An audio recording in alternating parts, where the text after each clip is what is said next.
As noted, there's no term for immigrant or immigration in the Hebrew Bible, and the book of Ruth is an exceptional narrative about the adoption of a new national identity.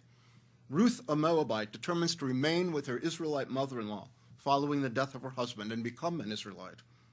It's instructive to contrast the powerful assertion of national belonging Ruth expresses to Naomi with the apparent indifference to national identity or loyal to a competing one that characterizes so many contemporary resident aliens.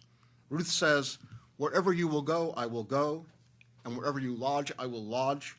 Your people will be my people, and your God will be my God. Where you die, I will die, and there I will be buried." The book of Ruth provides perhaps the most ancient expression of the ideal of patriotic assimilation. Fewer than 25% of foreign-born Mexicans have naturalized. The Pew Hispanic Center reports that number dropped 62% in the last year, one explanation being that the cost for filing for naturalization rose by $265.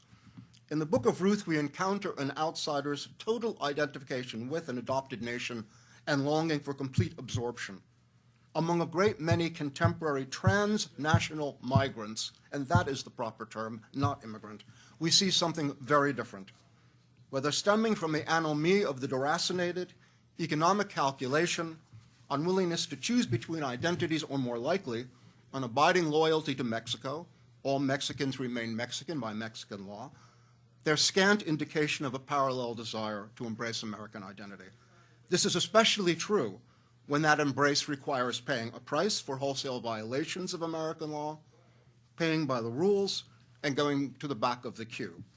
A recent survey in Mexico finds 69% of Mexicans believe their compatriots in the United States owe primary loyalty to Mexico. Another survey finds 62% of Mexicans harbor irredentist attitudes regarding the Southwest as Mexican. Can one even disaggregate these groups, Mexicans here, Mexicans there, given our porous borders, their peregrinations, and Mexico's unbroken ties, ideological, cultural, and legal, on its children here?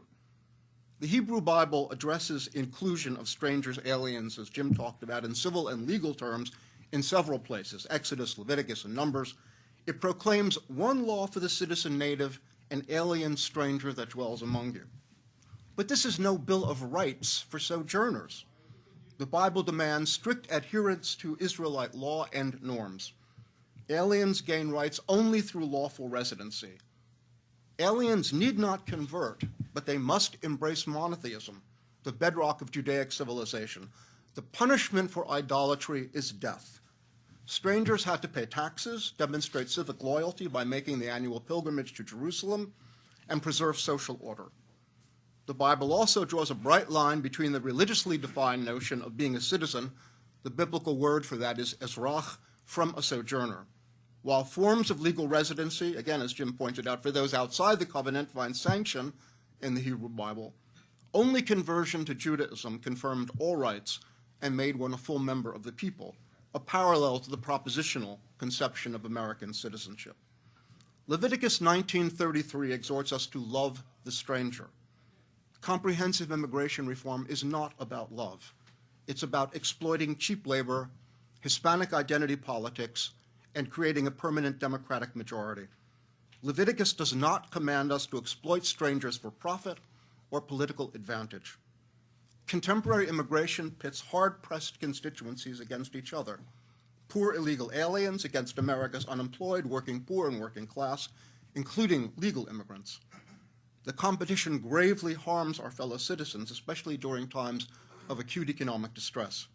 Our jobless recovery means some 10% of us are officially unemployed, and of course we know the real number's higher.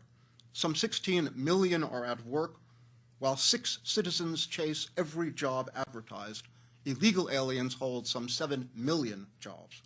In this zero-sum game, our countrymen have first call on our loyalty. Charity truly begins at home.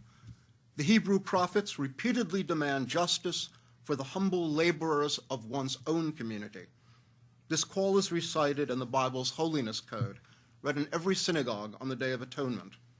Distorting Scripture to support legislation designed to import cheap labor, to depress the wages and worsen the working conditions of our vulnerable fellow citizens is not only shameful, it is also sacrilege. Thank you.